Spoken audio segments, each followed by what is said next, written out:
Hello दोस्तों, आप सब कैसे हो। मैं प्रेमजी अखिलेश, आप सबको नमस्कार।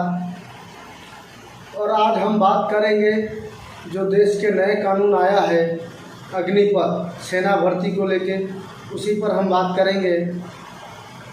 तो हमारे तरफ से सभी देश के युवाओं को ये समर्पित है कि हम सभी युवाओं के तरफ से अपने देश के मौजूदा सरकार और हमारे देश के वरिष्ठ पत्रकार सुधीर चौधरी जी से ये सवाल करता हूँ कि आपने तो डीएनए लेकर आ गए अग्निपथ के ऊपर, जो आपने जो बात बताया तो मैं समझ रहा हूँ, वो सब कुछ समझ में आया।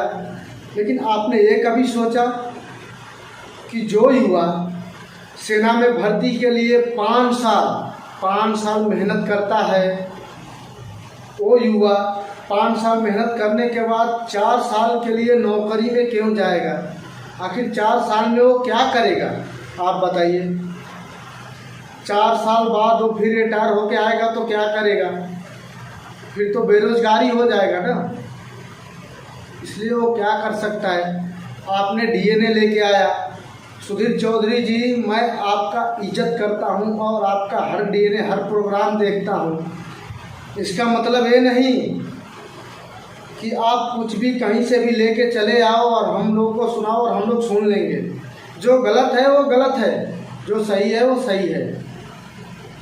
इसलिए हमारे तरफ से, हम सभी युवा साथियों के तरफ से, हम आज से आप एक सवाल पूछ रहे हैं। आप बताइए, अगर हमने, मान लीजिए अगर हमने सेना में भर्ती के लिए 5 साल मेहनत किए, 5 साल मेहनत करने के बाद सेना में गए और 4 साल नौकरी किए और ट्रेनिंग सिर्फ 6 महीने की, सिर्फ 6 महीने की ट्रेनिंग हुई। 6 महीने में ये तो समझने में 4 महीना निकल जाता है कि हमको क्या करना है, कैसे ट्रेनिंग करना है, नहीं करना है। बाकी बचा 2 महीना आपका। 2 महीने में आप कौन सा तीर मार दोगे, कौन सा ऐसा दवा है जो घोल के पिला दोगे जवानों को कि जो उसको समझ में आ जाएगी कि हमें बॉर्डर पे कैसे रहना है, कैसे दुश्मन के सामने सामना करना है, कैसे क्या करना है, आप बताइए। सुधीर चौधरी जी, आपसे मेरा सीधा सवाल है, आप बताइए कि आपने कभी फौज की नौकरी का तैयारी किया है? किया है तो आप समझ रहे होंगे। अगर नहीं किया है तो सुनिए। आप ठंडी के मौसम जानते हैं ना, ठंडी के मौसम में हमारे युवा साथी सुबह में 4 बजे कपकपाती ठंड में, सुबह में 4 बजे कपकपाती ठंड में जाते हैं गांव से 4 किलोमीटर दूर ग्राउंड पे। वहां दौड़ते हैं, बीम करते हैं, धुआं फानते हैं, जोर शोर से तैयारी करते हैं कि हमको देश की सेना में जाना है और देश सेवा करना है।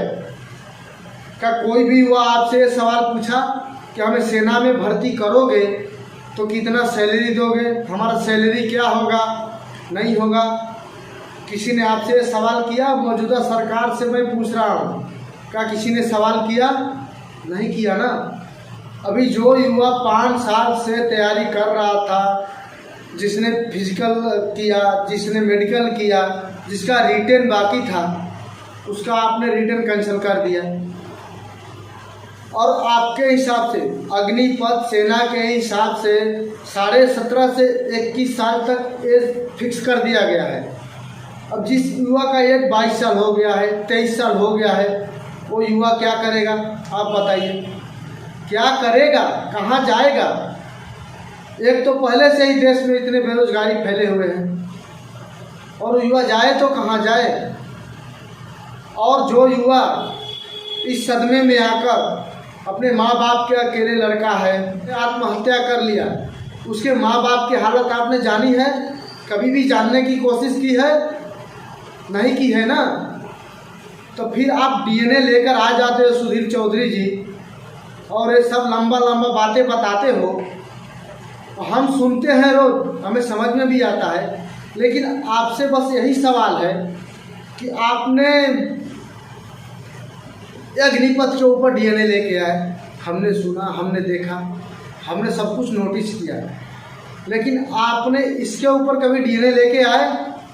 हमारे देश के अंगूठा छाप नेता जिसे जनता चुनकर कुर्सी के ऊपर बिठाती है, एमपी, एमएलए, सांसद, विधायक, जो कि सिर्फ 5 साल अपनी सेवा देते हैं।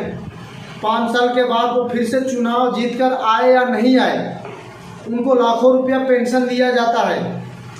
क्या उसमें इंडियन सरकार की बजट लॉस नहीं होती है? आप बताइए। आपसे सीधा सवाल मैं कर रहा हूँ सुधीर चौधरी जी, क्या आपने उस पर डीएनए लेकर कभी आए? क्यों नहीं आए डीएनए लेकर, ये बताइए।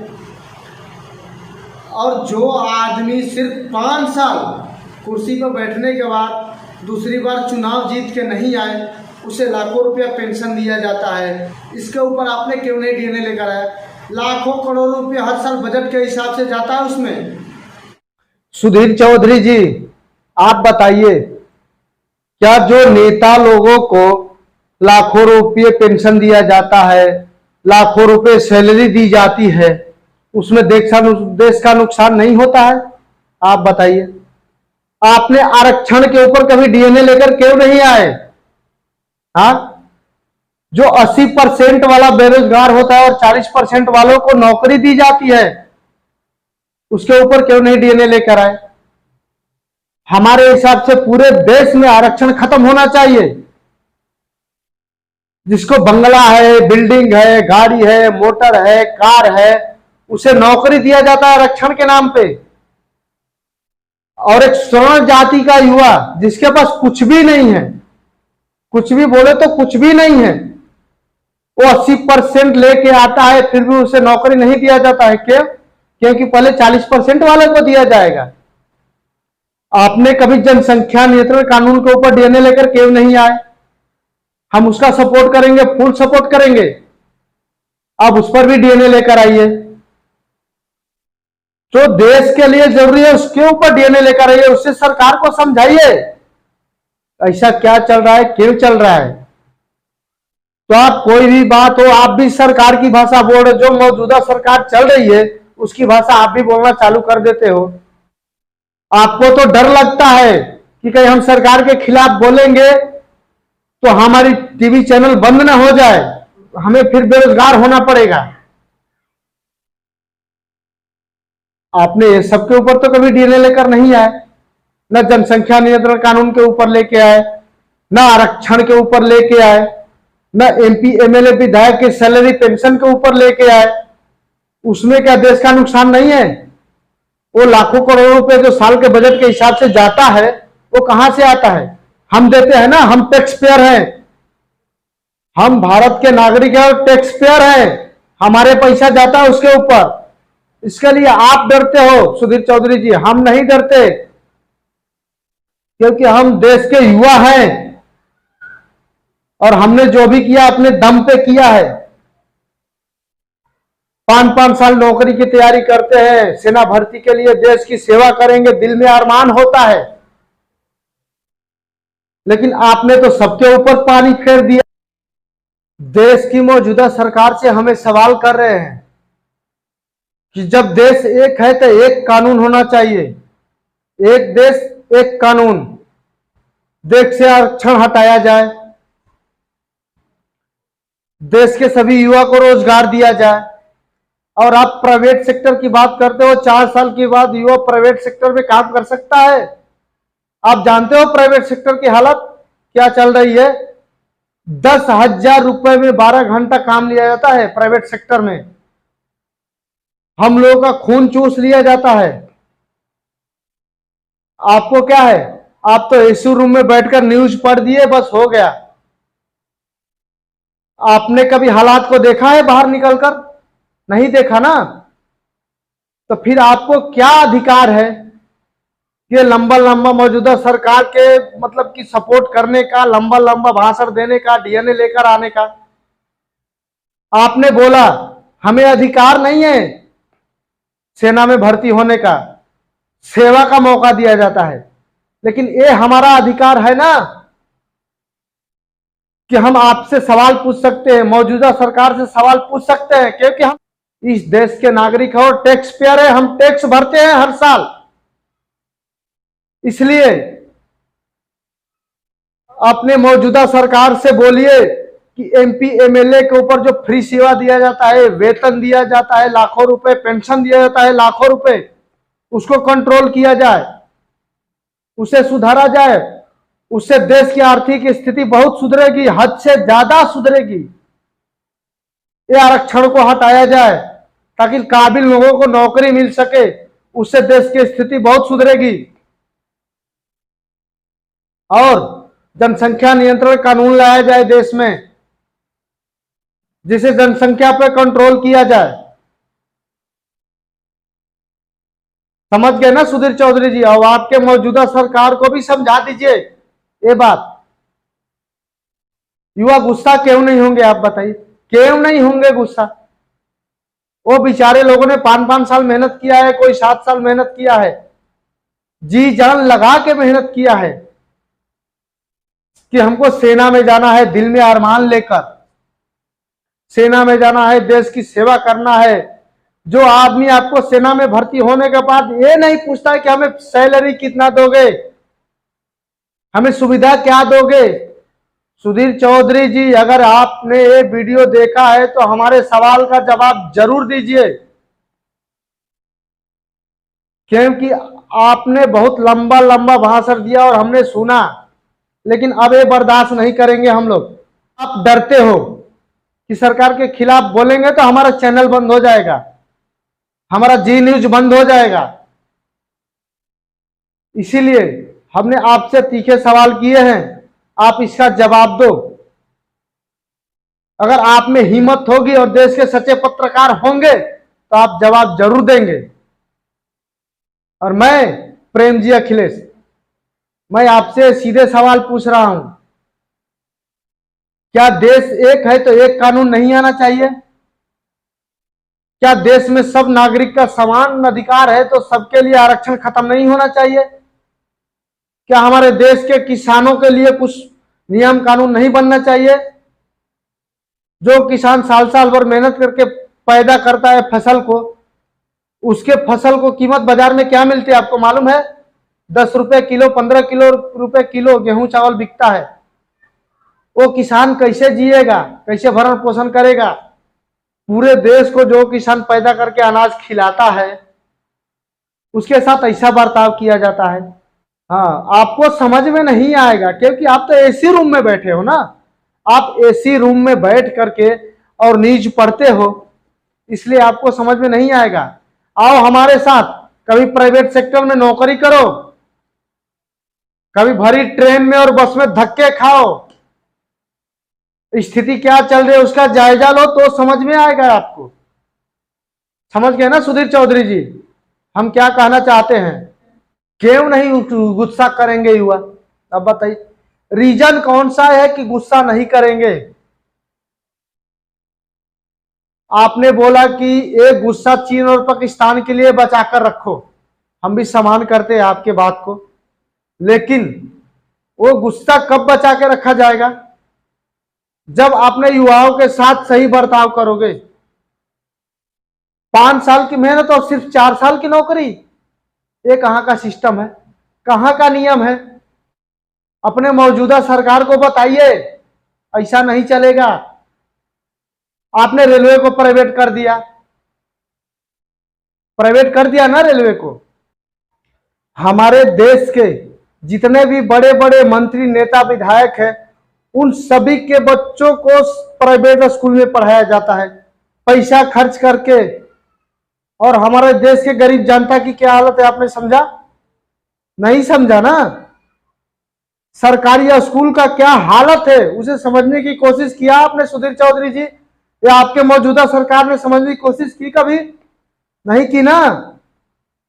यही तो हमारे देश की दुर्भाग्य है कि जो काम होना चाहिए वो नहीं होता है और जो काम नहीं होना चाहिए वही किया जाता है यहाँ पे।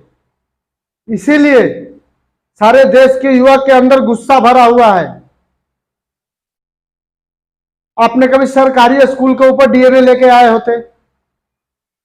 हमारे बड़े बड़े एमएलए, मंत्री, विधायक ऊपर डीएनए लेकर आए होते, उनके सैलरी, पेंशन के ऊपर। जो उनको फ्री में खाना दिया जाता है, फ्री में फ्लाइट का टिकट दिया जाता है, रिटायर होने के बाद में पेंशन दिया जाता है लाखों रुपया। आपने कभी आरक्षण के ऊपर डीएनए लेकर आए होते? एक देश एक कानून के ऊपर कभी डीएनए लेकर आए होते? ऐसा आप नहीं करेंगे ना, क्योंकि आपको मालूम है हम अगर सरकार के खिलाफ बोलेंगे तो हमारा चैनल बंद हो सकता है, हम बेरोजगार हो सकते हैं। इसीलिए आपके अंदर वो हिम्मत नहीं है जो सरकार के खिलाफ बोल सके। हमारे अंदर वो हिम्मत है, हम बोल के दिखाएंगे और बोल रहे हैं। आपसे और आपके मौजूदा सरकार से मैं ये सवाल कर रहा हूं कि जो देश के अंदर जरूरी है उसके ऊपर कार्रवाई क्यों नहीं किया जाता है? सिर्फ और सिर्फ रेलवे को प्राइवेट कर दो, आर्मी को प्राइवेट कर दो, 4 साल की नौकरी कर दो, बस। इसके अलावा आप लोगों को आता क्या है? कुछ नहीं। और जो हमारे यहाँ के सांसद, विधायक, मंत्री, एमएलए जीत कर गए हैं, उनको क्या पड़ी है? कुछ नहीं। वो तो गए एसी रूम में बैठे, उनको सब सुविधा गवर्नमेंट की तरफ से मिल रही है। जनता गया भाड़ में। कब आएंगे? 5 साल बाद, जब वोट लेना होगा, फिर हाथ जोड़कर पैर पर पड़ेंगे। बस यही चलता है हमारे देश में, और कुछ नहीं चलता है। सुधीर चौधरी जी, आप बात को समझिए। हमारे युवा आज आक्रोश में है तो क्यों है? आखिर कारण क्या है? इसका कुछ हल निकाला जाए। मौजूदा सरकार से कुछ इसके बारे में बातचीत किया जाए, कुछ उसका सलूशन निकाला जाए। ऐसा नहीं होता है चौधरी साहब। आप जो बोल रहे हैं, जो कर रहे हो, हम सब समझ रहे हैं, और ये भी समझ रहे कि आपने सरकार के खिलाफ नहीं कुछ कहेंगे, और कुछ कहने की हिम्मत भी नहीं है आपके अंदर, क्योंकि आपको डर लगता है। और डर वैसा कि हद से ज्यादा डर लगता है आपको। लेकिन हमें डर नहीं लगता है। हम नहीं डरते हैं किसी के बाप से। हम आज भी नौकरी करते हैं प्राइवेट सेक्टर में, 10,000 रुपए में 12 घंटे। हमारा खून चूस लिया जाता है। देश में इतने करप्शन चल रहे हैं, उसके ऊपर कार्रवाई क्यों नहीं किया जाता है? मौजूदा सरकार, ये सवाल हम आपसे पूछ रहे हैं, क्यों नहीं किया जाता है कार्रवाई? देश हमसे चलता है ना, हम टैक्स भरते हैं हर साल, हमारे पैसे से देश चलता है। फिर हमें यह अधिकार भी है कि हम पूछेंगे ये सिस्टम ऐसा क्यों है, इसे क्यों नहीं सुधार किया जाता है?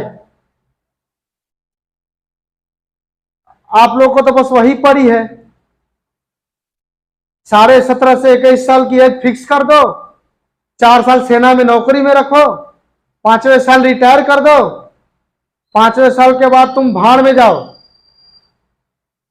बेरोजगार रहो चाहे कुछ भी रहो, उससे सरकार को क्या लेना देना? सरकार को क्या पड़ी है उससे? इसीलिए दुनिया में हमारा देश पीछे है, बस यही कारण है, बाकी और कोई कारण नहीं है। और हमारे देश के सभी युवा साथियों की तरफ से हमने आज ये आवाज उठाया है।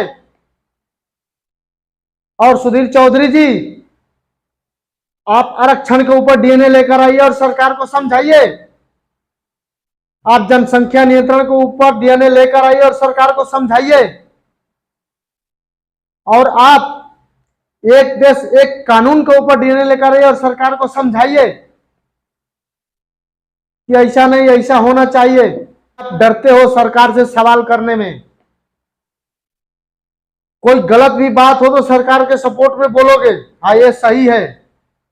लेकिन देश की जनता इतनी मतलब कि बुजदिल और बुर्बक नहीं है कि आपकी हर बात को मान लेगी और समझ लेगी। सुधीर चौधरी जी, आपसे हाथ जोड़कर मेरा विनती है कि जो जो मैंने बताया सबके ऊपर भी आप डीएनए लेकर आइए और मौजूदा सरकार को ये बात बताइए, ताकि देश का भला हो सके। और गुस्सा गुस्सा तो इतनी युवाओं के अंदर है कि पूछिए मत। आपने क्या बोला, क्या दिखाया न्यूज में? ट्रेन जलाओगे तो परीक्षा के लिए कैसे जाओगे? अरे जब नौकरी ही नहीं रहेगी तो परीक्षा के लिए हम क्यों जाएंगे, कहां जाएंगे? ऐसी सरकार को क्या करेंगे हम, जो हमारे देश के युवाओं के बारे में नहीं सोचता है। हमारे देश में 60% युवा है, हमारे देश के अंदर 60% युवा है, जो कि विश्व के नंबर 1 पे आता है। आपको मालूम होगा ना ये बात। और युवाओं के साथ ऐसा किया जाता है।